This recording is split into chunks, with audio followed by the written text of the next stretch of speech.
to cloud. Bingo. Wow, this light is quite bright, Mr. T. It's quite bright. It's in your face. And so is your shirt.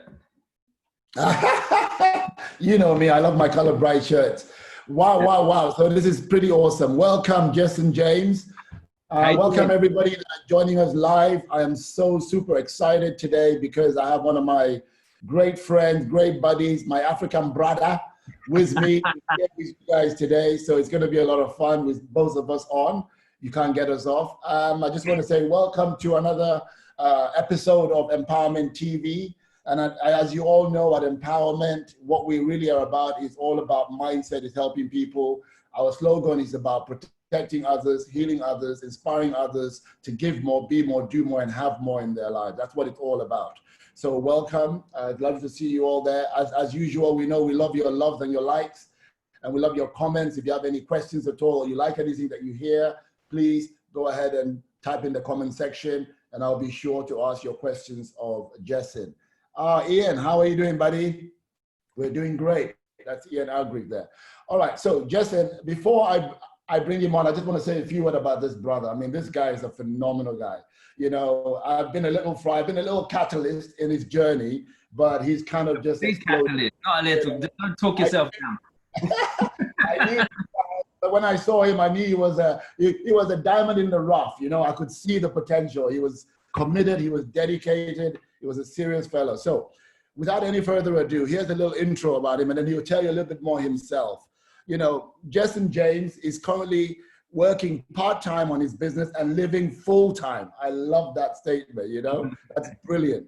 He currently resides in Kent, England with his beautiful family. He's a serial entrepreneur. He's a business mentor, an author, NLP practitioner, and wait for it, 7 times award-winning international speaker.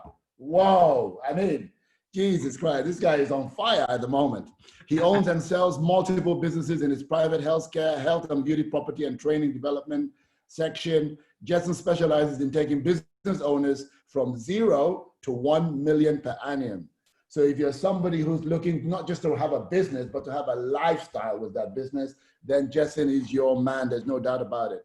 But you know, Jessen, life wasn't all this rosy and great for you, was it? So can you just tell the viewers a little bit about yourself so they get a little inkling of where you've been coming from, how you got to where you are right now? So over to you. Absolutely. Thank you for that beautiful, beautiful intro. And I'm gonna talk a bit more about the role you played in that later on, right? I think you kind of glazed over that a little bit, but we'll talk about that in a moment. So, but yeah, life definitely wasn't like that. You know, I'm just a kid who grew up in a very rough part of London with parents who didn't have a lot. They worked. I didn't see my parents much because they were working. I mean, you can relate to this, bro. You know, didn't see them much because they were working all the time, and what little they had, they'd put on the table for us, and we did what we could. And like, you know, and I grew up in an environment that wasn't very, very conducive to growth. And what I mean by that is people were tearing each other apart. I'm talking like gangs, kids, all kinds of crazy stuff going on. I was bullied at school for wearing secondhand clothes and all this kind of, and like, it wasn't like, you know, like, as they say, like, you know, if you're not careful, you become a product of your environment, right? So, yeah, I know that too well. Yeah. And yeah, but from an early age, it made me realize it had actually the opposite effect on me. It actually made me, it triggered an abundance mindset, and I didn't notice at the time. It actually made me want more, and I wanted more for the wrong reasons to start off with, as in I wanted more material things because I was bullied. I was wearing my brother's second-hand clothes. Tell me about it. you know what I'm talking about, bro. I was wearing these hand-me-down trainers, the cheapest of the cheap, not even branded, like, and all my other friends at school, everyone was wearing Nike Air Max and this and this and this, and then my parents couldn't afford it, and for the wrong reasons, I was angry with them to begin with because I was like, well, why can't I have this? All the other kids have got this, but you know. Yeah. I realize now, obviously, that they were doing the best with the resources that they had. And you know, I'm very grateful for that. And I always will be. But as a kid, you're like, hey, I don't want to get bullied anymore. Because we want to fit in, right? We want to be part of something. So I didn't. I just thought, well, you know what? From an early age, I thought, well, if you want something, you've got to go and make it happen yourself. And that triggered an abundance mindset in me. So, you know, off I went throughout my younger years. And as a teenager, You know, I was fascinated by entrepreneurship, buying and selling stuff. And I managed to, I remember clearly one day, I mean, I was that kid in school in the playground. You go and ask them for something, I'll go and find it and sell it to you, right? For those of you who are watching, it's all legal stuff, right? So I'm not too sure about you're not that, too but sure hey, about that. No, that's fine. But yeah, I remember actually my first big deal was actually I went into a mobile phone shop, and back then it was when some of you might remember this if you're old enough. When the first big phones. You know the big phones, you know the phones that when they first started bringing out the Nokia face covers and all these accessories and stuff. And I went into a mobile phone shop in East Ham High Street. Oh, and I blagged the owner to give me some accessories to sell at school. And I couldn't believe myself. Like literally, by the time I'd finished begging him literally to give me I didn't have any money. I was just a kid. And I can't believe it. He gave me a bin liner, bro. Like he gave me a bin liner full of accessories and said, okay, you go and sell these at your school and you bring me the money and we'll share it. And so I did. I went and took the thing. I couldn't believe my eyes. I thought, okay, I'm going to prove it. I went and sold these things, went back to him. And I remember him only giving me a little bit of money for it. And at first I felt hard done by, but then it taught me another lesson. It's not about how hard you work. It's about how much value you put up front. And then I realized that, hang on, I had little value in that transaction. All I did was actually go and sell. He put up the investment to build his shop. He went and sourced these items. He paid for it up front. He gave it to me without taking any money from me. He was taking all the risk. So he added more value into that. Makes sense. And that, so he paid more, right? And that's the way it is. So I realized that that's a great thing. So if you're watching this right now, don't be caught up on how hard you work. Get caught up on how much value you bring. How much value do you bring? True word. 100%. Write that down. Hi, Zach. How are you doing? Absolutely. Yeah, awesome. Thank you for joining us all the way from down under. Wow, we got people from Oz. Good to know. You know, but to fast forward and cut a long story short, you know, when you're growing up in school, like no one teaches you entrepreneurship, no one teaches you how to do those things. So, you know, I was, you know, just basically told to do what many of us are told to do, which is get a good education and get a good job, right? So I carried on learning and studying this and that. And for those of you who don't know, I actually qualified at university as a nurse, as a mental health nurse. Like Tosin, you know this, brother. So that's my background. I'm actually a psychiatric nurse. So you know, by the way, NHS, love you guys. Kudos to all of you. Yeah, all the key workers. Absolutely. Everyone who's fighting this pandemic at the moment. But just as I qualified as a nurse, I thought it's now or never. I should start a business. Give it a go now, a proper business, because I'll never find out otherwise. I'll just get caught up working for the man. And I thought, let me give it a go. So I did. I started a business at the age of 24 and I made a massive minus £65,000. Oh yeah. Ouch. Yeah. Ouch. Yeah, man. Ouch. That's exactly. And it hurts at any age. But when you're 24 years old, fresh out of university, already in debt, I think it's safe to say it hurts a little bit more, right? And you know, I remember my dad just telling me how stupid I was and all this kind of stuff, and you know, and go back and do what I told you to do is basically what my dad told me, which is get a job. So I went into the nursing world. I worked in the private sector. So the private hospitals are not like the NHS; they're a business. You know, that's essentially what they are. I was still a nurse, but I was in a business. So I climbed the ranks very, very quickly. I became the youngest ward manager in the country at 27 years old. And that was great. But as a ward manager in a private hospital, you're given sales targets. Now, I don't know about any of your viewers or your listeners, but I don't think anyone's ever met a nurse who had sales targets. Congratulations. You've just brilliant. Well done. Hi, Valerie. Thanks for joining us. We're talking about the power of success. I got my very good friend here, Jessen James. Off you go, buddy. Nice to see you. So yeah, off I went and carried on working for this company. And as a ward manager, like I said, I was given these sales targets. So I used to go around the country selling beds to the NHS. And you know what? I made my employer over £6.5 million in 2 years selling beds. Just my department alone. And sadly, in 2009, they told me that was, you know, recession time, that they no longer needed me. So You know, I don't know if you guys can relate to that, but feeling stabbed in the back, feeling betrayed, like you've given your all to something and someone, and they just take it away from you. So that's how I felt. And but I made an important distinction that day, and I'd like your viewers to write this down. And it made me realize that nothing in life is secure unless you secure it yourself. Plain and simple. Interesting. Nothing in life is secure unless you secure your life. Your job's not secure because it's in the hands of someone else. Your business isn't secure because it's in the hand of what's going on in your head at the moment, right? Your health isn't secure unless you take charge of it. So start taking responsibility. So I did. So I decided that day that I would never work for anybody. It's funny you said that, Jessen. It's funny you say that. Even when it's in your hand and you secure it, it's not guaranteed. Absolutely. That's another thing that people don't understand. To keep it. Correct, because you have to work to maintain it and to keep it and keep it going. Absolutely. I say it's easy to buy a house, easy to buy a car, but it's easy to maintain it on the long run. Easy to make money, but it's easy to keep it on the long run. And that's where, you know, obviously we're talking about the power of success today. So this is interesting. So moving on from your story, what would you say success is for you today? How would you define success? I think that's a great question to ask, because a lot of people ask me, what's the definition of success? How do I know I'm successful? And if I'm very honest, success has many forms. Now, sadly, mainstream media paint success as fast cars, bling bling, mansions, having money, zeros in the bank, all that kind of stuff. With all due respect, are we allowed to swear on this show? Are we allowed to keep it real? We're allowed to keep it real. It's candid and honest here. It's candid and honest.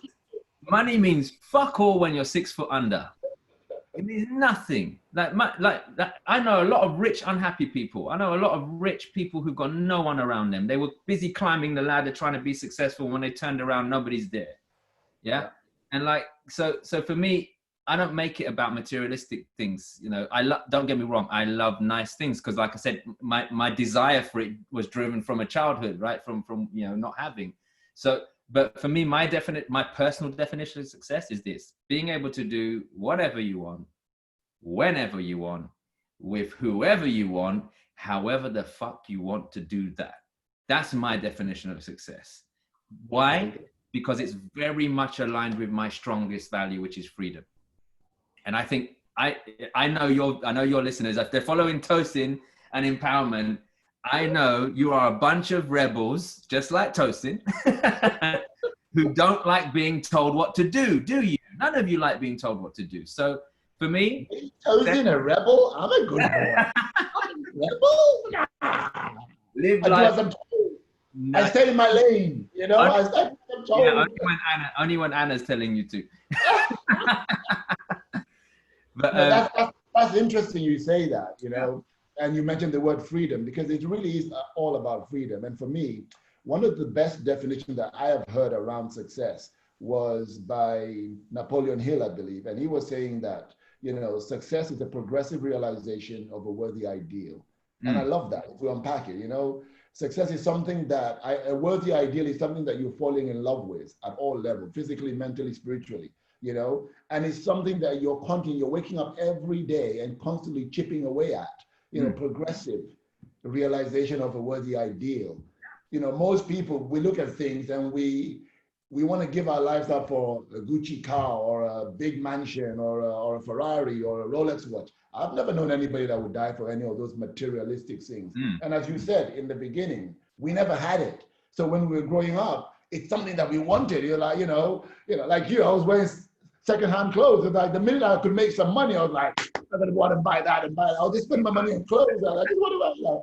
Because we never had it, we had a desire for that. But at some level, you rise above the material stuff. You realize that it's being happy, whatever that means to you. It's being free, whatever that means to you. You know, the average person in the UK only needs to earn 80,000 to 100K a year, and they're fine. They don't need any more money than that. You know, you live in one house, you drive one car, you wear one clothes. If you think about it, you know, really. So success for me, and as you rightly put it, it is about that freedom, you know, because ultimately freedom is being able to do what you want, when you want, whenever you want, whenever you want. It doesn't matter where. I want to travel, you travel. I want to go away, I go away, you know, not because your business is saying no, or your kids, you know. You want to go out to exercise, you go and exercise. You want to go out and play, you want to do that because you've set it up that way, right? You've set it up that way, which is really interesting. I say to people, build a life that you don't need to take a holiday from. Oh, beautiful. Well said. I like that. Write that down, guys. Build a life that you don't need to take a holiday from. Oh, superb. That's pretty awesome. So, all right. Let me ask you this, because our viewers are listening now, and we've been through this ourselves, and I know that we have, but why is it that some people are very successful and they make it, quote unquote, whatever success is for them? And why is it that some people seem to be banging their head on a brick wall and never seem to make it? You know, what, in your honest opinion, based on your experience and the clients that you've been working with, what is stopping people from really being successful? Well, brother, plain and simple, there's many things, but the biggest thing is what's going on in their head. That's it. They create blockages. That's all. They're not open. Like you've got to be I'm a student of life. And what that means is just because I've quote unquote made it doesn't mean I'll continue to make it. What gets you to where you are doesn't keep you there. You got to keep growing. And like I want a perfect example. This is a good time to weave this in. When I met you, yes, you saw me as a diamond in the rough, but I wanted to be a speaker. I was already successful business-wise, but I wanted to be, I had a mission. I wanted to share my message with the world. I wanted to have an impact. And when we met, you saw that in me, and then we proceeded to work together, and you coached me into the speaker I am today, which I'm super grateful for. For those of you who don't know that, this is the man. Was my first ever speaker coach. Obviously, we both learned from Andy Harrington and all that kind of stuff, but you were working with me on my sessions one-to-one and fine-tuning what I was doing and telling me, bro, what the hell are you doing? Do this instead. And do you know what? Why am I sharing that story? It's because I was coachable. It's coachable. And too many people are not willing to be coachable. That's the problem with most people nowadays. They don't want to listen. They want to talk. They don't want to listen. And for me, even when you were telling me stuff that I didn't agree with, I was like, well, you know what? Yeah, he's my mentor. I'm going to listen to him. I'll do it.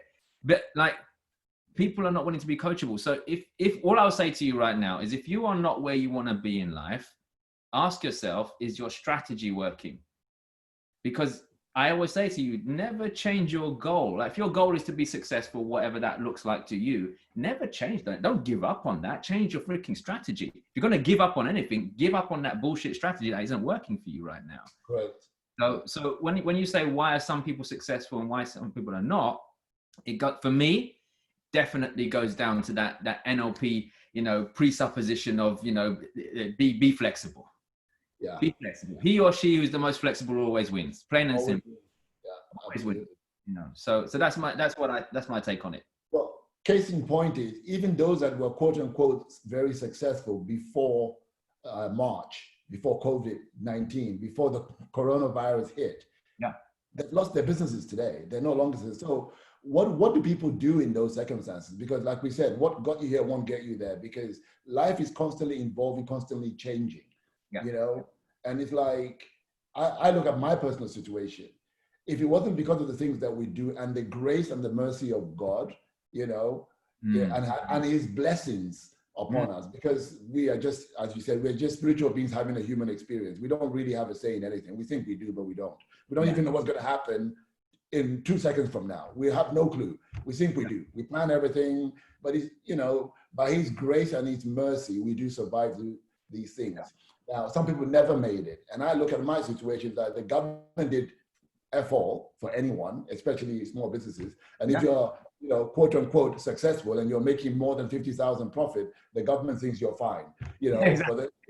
Shut down, don't do anything, but you're okay with your family and your mortgage and everything else, which is kind of ludicrous to me. So they did zero for anyone.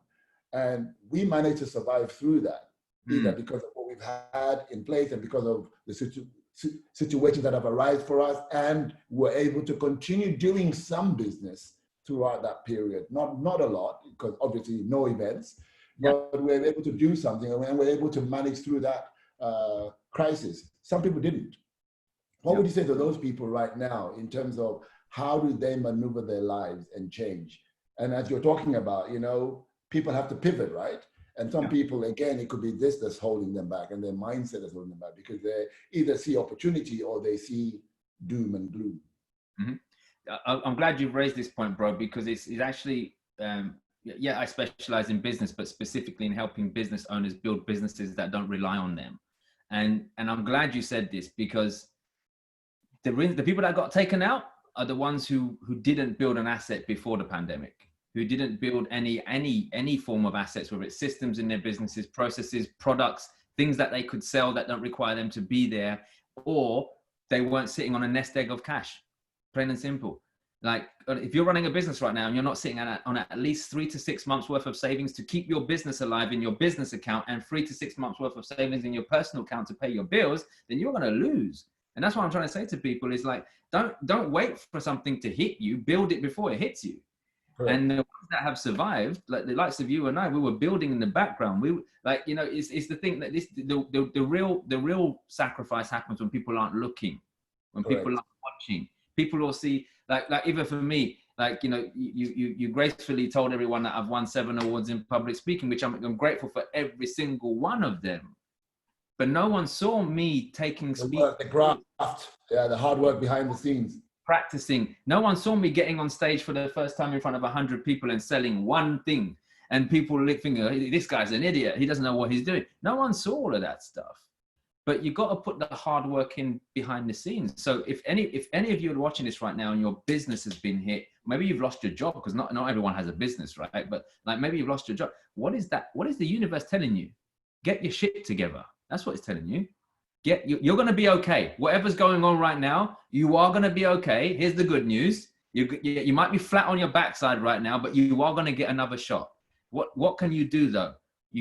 Successful people learn from their mistakes. They don't dwell on them. You know, what's the lesson in it? So if you got, with all due respect, fucked over by COVID, like during this time, learn from it, my friends. Learn from it. Because when it hit, I was cool. I was chilling. I was happy because I still had income coming in. I was able to adapt some of my businesses to adjust. But even if I did none of that, I was sitting on cash and I was cool. And I'm not saying that to be pompous and big-headed, because I'm someone who came from nothing. I just was smart with it. And if you're not listening to what I'm saying right now because you think maybe you're deflecting because you think I'm being arrogant, then that's the same pattern that got you into the shit that you're in right now. That's the way I look at it. You know? No, true say, real talk. You know, this is interesting then, you know, because I often say to people, if you are struggling, maybe it's an opportunity for you to pivot right now. It's an opportunity for you to do something different. You know, there's so many courses you could take online. Maybe like Jessen, become a public speaker, or learn how to speak, learn the skills of public speaking, because that could give you a new job. You could create your own online program. You could pivot in so many different ways. So don't just hang on about, I've lost my job, or if that has happened to you, see it as an opportunity to grow. See it as an opportunity to grow, because if you don't, then you're going to be stuck, my friends. So there's another thing then that people often say to me, and I want to ask you, is there a magic formula for success?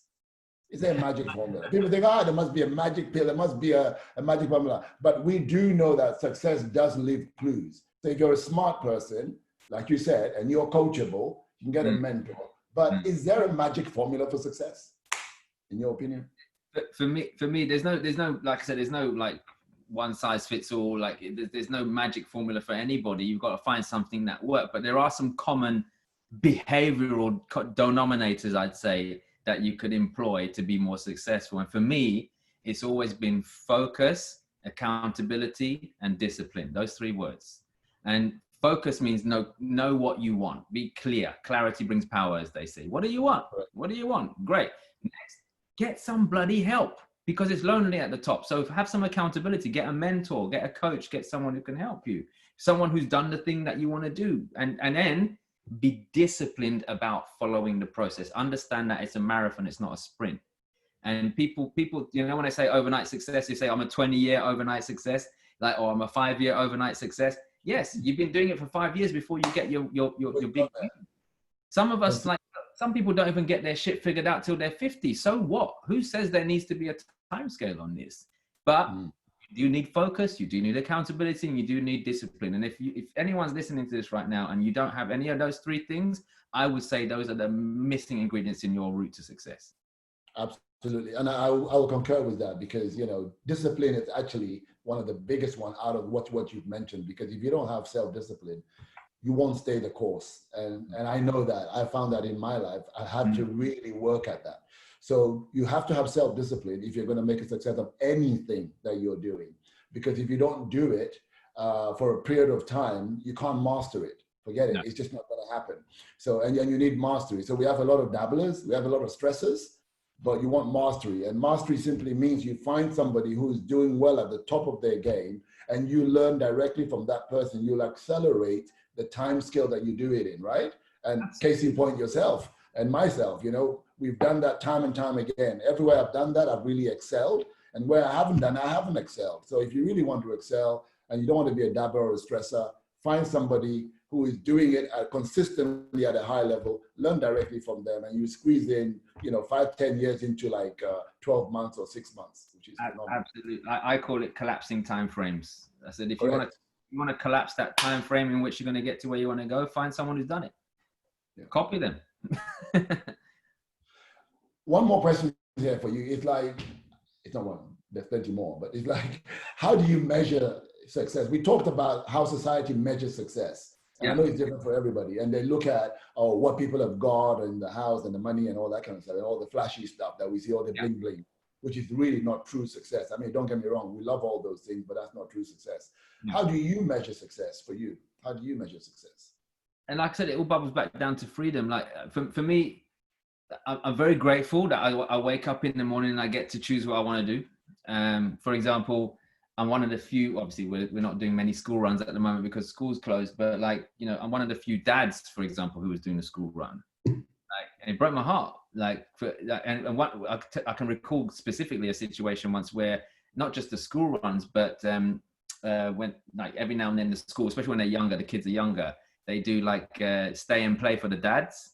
So the dads can come into the school and play with the kids for an afternoon and all this kind of stuff. And you know, one day I went and it broke my heart. I went there and I looked, I went to see Dawson. It was Dawson's stay and play.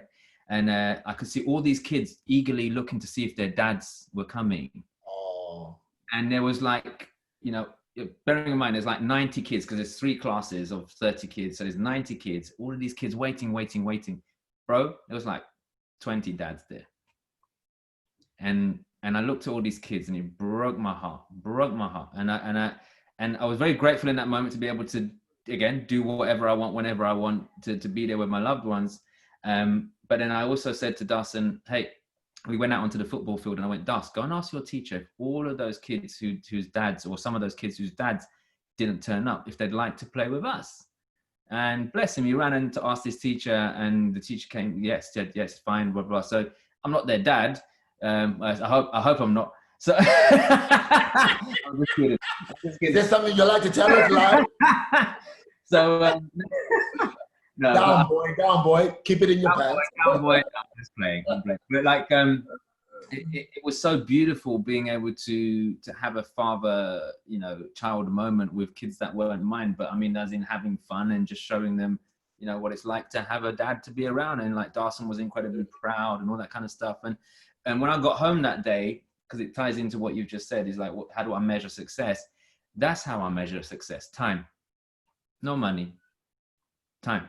Because money you can always make, but time you can't get back. Like we're talking right now, we can't get this moment back. And I keep telling people, stop wasting your freaking time with things that don't enhance your life. Why? Because when you give someone or something a piece of your life that doesn't enhance it, you can never get that piece of your life back. It's gone. Yeah, perfect. I love that, because I was having a walk with my wife and the kids the other day, and we're talking about specifically this, and it's like, what is sacred to you? I asked her, what is sacred to you in your life? You know, and she said, you and the kids. And the same answer was for me, it's you and the kids. So what did you hold so sacred? And like you know, I was very fortunate enough with the boys as well to be able to be at the school plays, do whatever they need, because I manage my schedule and all that. But I thought it was because I wasn't very good at business and I wasn't very busy. But I always have free time. But I value that, you know, way more than lots of money. You know, I value that way more because it's been there for me. I've been at every birth. I've seen every step they walk. I've seen every first word. I was always there. I was always co-parent. So for me, I could have missed out on all that and be so busy, because I hear my spiritual mentor talk. He tells a story. He's an engineer. He was out working and the kids grew up. He missed that period.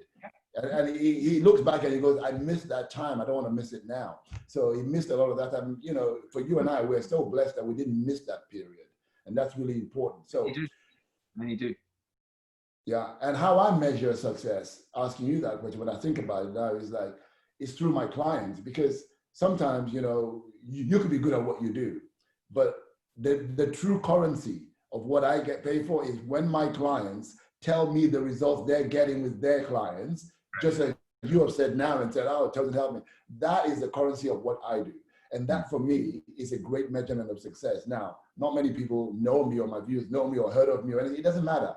For me, that little pocket of client that I've been able to touch, the ripple effects, you have no idea where that's going to go. You see, look at you, you're a diamond in the rough, and look at what you're doing, you know? So I often look back like a proud father and say, look at Jessen, man, look at him rising. And that's what makes me glow. And that's the true currency of what we do.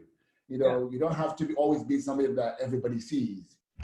No. You know, people are always obsessed about, you've got to be out there, you've got to be big to be successful. I said, no, you got to hold lady's hand and cross the road. You're successful, man. You're amazing. You're a hero. You know, it's simple things in life that make the big things, you know, small. You know what I mean? 100%, bro. No, totally agree with that. Totally agree with that. Now, we're talking about this now, and I'm going back a little bit now to what you said earlier. If there was something that you could teach the audience right now that is a strategy that you use regularly to help you shift your mindset when storm comes in, because we know it comes, you know, we all go through stuff, everybody goes through ups and downs. How do you manage those ups and downs? Because really, we learn more from our failures than we do our successes. So how do you manage those downtime, those things when shit hits the fan? How do you manage that? What can you share with our viewers? And yeah, I've got loads of strategies I can share, but and I'll share a strategy, but before I even share any strategy, the number one thing you need to work on is your state management, plain and simple. Like when the shit hits the fan, the people like who lose their minds literally and shit gets worse are the ones whose state is in a way that it's a disempowering state, should I say. They get stressed, they get angry, they get frustrated, they get worried, they get anxious. What good comes from that state? Tell me, when was the last time you were anxious and worried something good came out of that state? Yeah. So for anyone watching right now, the number one thing you can work on and build upon is your state management. So what I would say is work on this every single day. Whenever something happens, you've got, like I did a video to some of my Facebook group members the other day, yesterday, in fact, actually, about addictions. I did a video on addictions, and many of us are addicted to stress. Actually, it's an addiction, because people don't understand that. And even me, I was addicted to it. Like it's an addiction because when you're stressed, cortisol and adrenaline flow through your body. So it's a drug, essentially. You want more of it. Yeah. If I was to, like, for the next 10 days, start smoking a crack pipe, by the end of the 10 days, I'd be addicted to crack. I'd want more crack. So many of us have been triggering the stress response since early childhood, from our first time that we've did that. And it's released this cortisol and this adrenaline into our bodies, fight or flight stuff. So we become addicted. So right now, whenever something bad happens, we get stressed. Our body's subconscious, our mind, like, you might think you're clever, but your mind is more clever than you. Absolutely. Absolutely. It's subconsciously looking for ways to get a fix. It wants a fix. So what's happening to your unconscious mind? The next thing something bad happens, you immediately is pre-programmed to go and look for the bad in it so that it can get it fixed, plain and simple. And what you need to do is train your mind that when something goes wrong, to go, well, let me look for the good instead. What's good about that? What's good about this situation? What's the lesson in this? So pause, breathe, ask yourself what the lesson is in this, and ask yourself, well, what can I do about it? Like we talk about, believing that God invented Google before Google did, right? Because it's right in your head. in your head. in your head. It is. Yeah. If you say to myself, like, you know, when you're in a bad situation, something's going wrong, you're like, oh my God, why don't I ever make it? Your brain's going to give you 101 reasons. But then if you go, my gosh, how can I solve this problem? What does your brain do? It searches for reasons, which is why when people are panicking, they're going, what should I do? What should I do? What should I do? I say, great question. Keep asking. It's a good question. What should I do? What should I do? Your brain's going to find something to do, you know? So like, manage your state and then pause, breathe, and ask yourself what the solution is, because you get what you focus on. Like when stuff's happened, it's happened. You can't change it. You can't change it. I love it. I love it. I love your answers. Just based on that, people don't understand how their subconscious mind is controlled by them, and they teach it. So I want to just, first of all, two things you mentioned there, very, very quickly. There's a great guy in a great book that you all know, and he says, ask and you will receive. Seek and you will find. Knock and the door will be open to you. Okay, you all know who he is. But by the way, we as a people, when shit hits the fan, we stop asking, we stop seeking, we stop knocking. 100%. And like you said, the stress kicks in and everyone's going around it. So one thing that I found is, as Jessen was talking about, you're not your mind or your body. You are literally trillions of cells in your body. And every thought that you have, your cells are eavesdropping on every thought that you have. So basically, you have to watch the way you think and the way you process information, because when you repeatedly process something, it's the way you become. You're actually teaching your whole entire body how to behave, which is why it's hard for people to lose weight, you know, because of what they program their cells to eat. Now you want to change it and your body will sabotage you from doing the changes. And you've got to be strong enough to retrain it to do something else. So based on that, if you permit me, I want to read this poem from my book, you know, which is Empower Yourself with the 7 Natural Health, which is called The Power of Habit. You guys might enjoy this. It says, you may know me. I'm your constant companion. I'm your greatest helper, and I'm your heaviest burden. I will push you onwards or drag you down to failure. I am at your command. Half the task you do might as well be turned over to me. I am able to do them quickly, and I'm able to do them the same way every time, if that's what you want. I am easily managed. All you've got to do is be firm with me. Show me exactly how you want it done, and I will do it automatically. I am the servant of all the great men and women. Of course, the servant of all the failures as well. I have made the great individuals who have ever been great, and I have made all the failures too. But I work with all the precision of a marvelous computer, with the intelligence of a human being. You may run me for profit, or you may run me to ruins. It makes no difference to me. Take me, be easy with me, and I will destroy you. Firm with me, and I will put the whole world at your feet. Who am I? I am habit. That's how powerful your habits are. That is why it's difficult to break them, okay? Powerful poem reminds me of that you are constantly conditioning yourself. So if you want to break out of this and stop being stressed, you know, one thing is, I had my my wife and mother ask her, he says, does Tosin ever get angry? She goes, no. Really? He doesn't ever get angry? No, he doesn't get angry. That's not true. I get angry in the moment. I get sad in the moment. Everything I say, emotion is in the moment. You let it go in the moment. But beyond that moment, forget it. It can't be a week, 2 weeks, 3 days, 4 days. That's something else, okay? You've got to be able to manage that. Right, listen, we're coming to a close now. I know you're very, very busy. Jessen, I really, really appreciate you. I love you, brother. So nice to have you on here. Thank you for your wise words and wisdom. I've enjoyed it. What can you give people in closing about the power of success? If we were to sum that up, you know, topic, what can you give our viewers in closing about the power of success?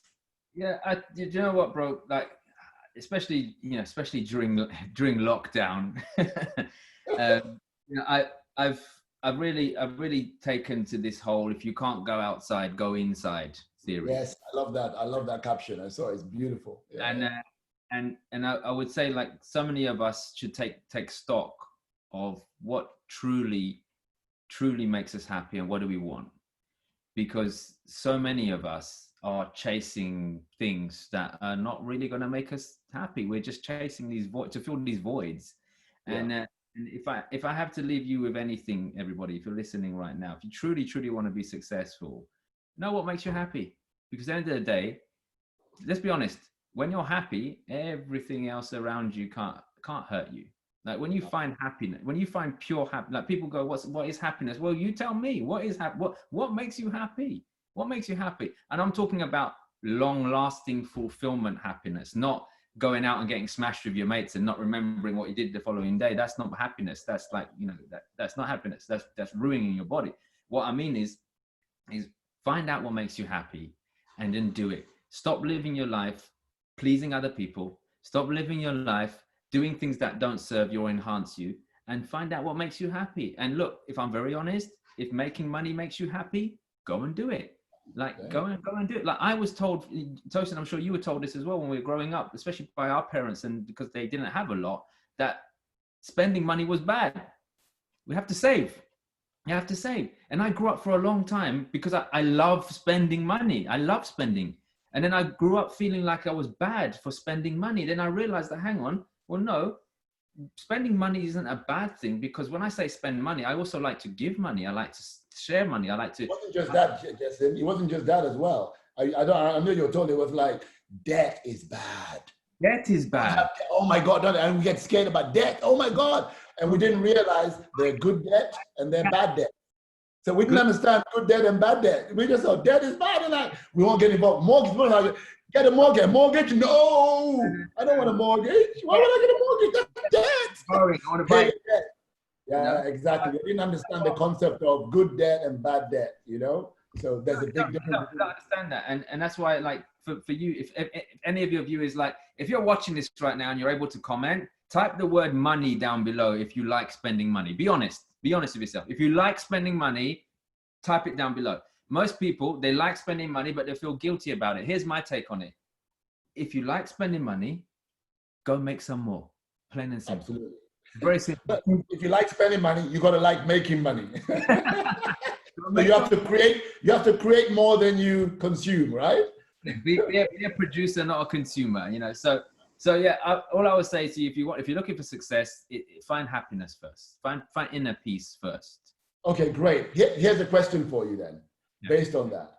If people wanted to define success and define happiness, what are some of the questions that maybe you ask yourself that maybe the viewers can, lean on and use like a really good question to ask themselves? Great question to ask. Like look, you know this, bro. The brain responds more to pain than pleasure, right? Hold on. Somebody says here, Mpowement says, I am aiming to get out of debt right now. Good. Don't aim, do it. Don't aim, darling, do it. And I would change the word out of debt, because your focus is on debt. What's the opportunity? What's the opposite of that? That's what I'll focus on. Leverage your debt. How can you leverage your debt instead? How can you leverage it? I'm not a financial advisor, but how can you create abundance? It's a better word than. How can you create abundance? Like if you got $5,000 outstanding on a credit card right now, and you're going, crap, I need to pay this off because I'm going to be in debt. Well, how about you pay $2,000 off and keep the other $3,000 to invest in starting your own business? How about that? Leverage debt. Yeah. There's a concept about you got to think higher than your current circumstances. Correct. Because if you're thinking basically only that, it wouldn't work. And I learned this from my spiritual mentor's wife, Karima. She's amazing. She was telling me about what we call the motivational slide. So if you look at what you need and you're focused on what you need, if you need $2,000 every month and that's your focus, then you may hit it, you may not hit it, but you'd be like less, maybe $1,000, 1,500, you'd be oscillating. But actually, if you multiply that by 3 and you're looking at $6,000 or $9,000 or $10,000, now you're more likely to hit the $2,000 consistently, what you need, or get above it. So that really helps. So work on that. So always think higher than your current circumstance. To the moon, and if you miss, you'll still land amongst the stars, right? Like among the stars. I love it. This is brilliant. This is great. Listen, dude, we can talk here forever. You and I will go on the whole day, but I know you're busy and I want to respect your time. So if people want to work with you, because you're a business mentor, that's not my bag. You really help people excel in their business. Mine is all about mindset. So how can they get hold of you, and how can they keep in touch with you based on your groups or what have you? Or simplest way is just to head on over to jessenjames.com. Just head over to JESSEN James.com, and you'll see everything there. You'll learn more about me. There's some free stuff you can pick up on there as well and download. There's there's all my social media handles on there, so you can follow me on YouTube, Instagram. You can just search, if you don't want to go to the website, you just want to search for my social media, just search for @JessenJamesOfficial on your Instagram, on YouTube, on Facebook.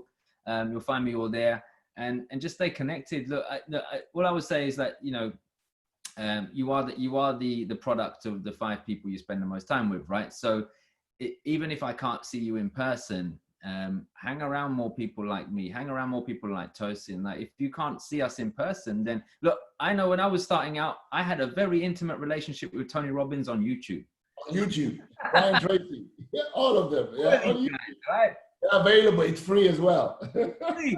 Like, I'd love to work with you guys, honestly, but I've got to this stage in my career where I don't work with people unless they're clear on what they want. I won't take people's money because they just want to, they see me as the out to their problem or whatever. Like, no, like I said, go inside yourself, find out what you need. What do you want first? Be clear on that.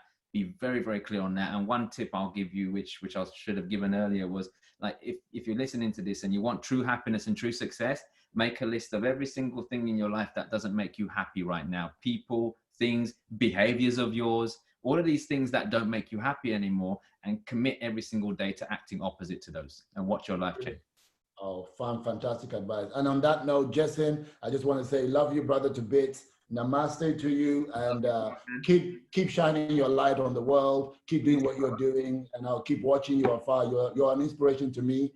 So I really love you, buddy, and send my love to the family, and we'll connect again. I'm sure we'll be having you back on the show not too long.